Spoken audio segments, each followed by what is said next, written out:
If I do that, then I get lambda omega equals, this is r minus x prime, so x prime will become integration dr dx, x prime will go away, I'll get chi naught rx omega, right, times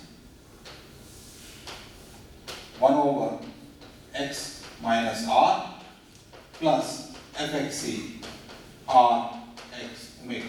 That's it. So there should be integral d omega, right?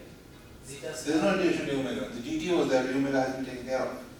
This was summed over I. Summed over I. This is what I used, right? But there is no omega in the right hand side. That's why I'm asking. Where? There is omega omega. Right hand side there is no omega. Right? Yeah, for each omega I'm doing. Given an omega, completely making complete set. Omega is a parameter. Could you repeat that single pole approximation? Yeah, I'm just taking as if there is only one function that needs to get a function. See, usually it's this, right? Summation over I. I'm saying no, just one function is enough. There's only one frequency where the acceleration takes place. Okay? Now you see, from here, what you will see is this.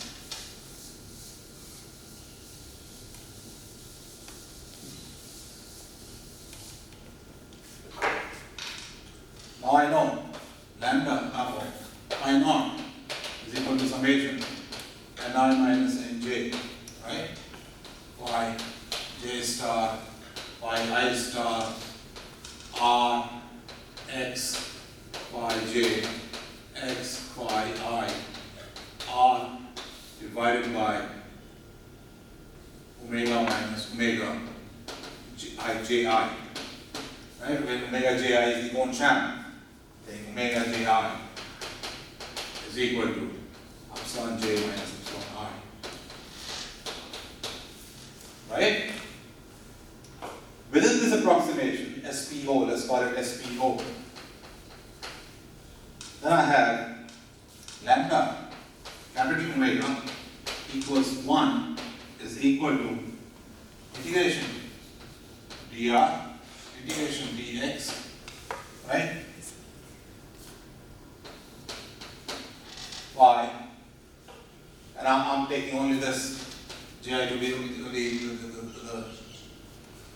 this one says j x star y I star x y j x y I r. There's only for single frequency that this is non-zero, right? So I'll just take one of them, omega minus omega gr times all that nonsense. Nothing depends on this, so I can write omega minus omega gr is equal to. I think it's y j star. One sec. अभी concentrate करने में time लगता है तो बहुत सारा y j star x y I star r 1 over r minus x plus fxc rx y I r y I x y j r.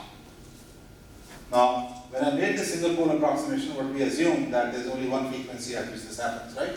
And that frequency I happen to take one particular frequency, omega j I, right? And I got it. And this, therefore, omega equals omega j I plus this is the excitation frequency within this approximation. This is a correction to function. Yes, now your question. So phi j star r or x? One is x, or one is r, one is x. So if I is r, It's let's r. make it I is x, make this r. Okay? Same thing here also. Phi j. Alright? Since I'm integrating both doesn't matter. So in the single pole approximation, I assume there is only one zeta I, right? One eigenfunction that exists, and therefore one particular frequency that exists. and this gives me the direction for that. Okay? Otherwise, we will make the whole matrix, diagonalize it, and with this equal to 1. Okay? Eigenvalue 1, and that will be different frequencies.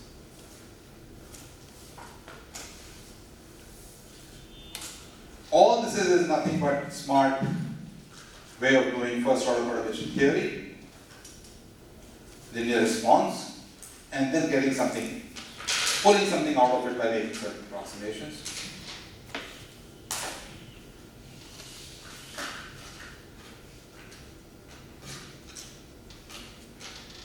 Any questions?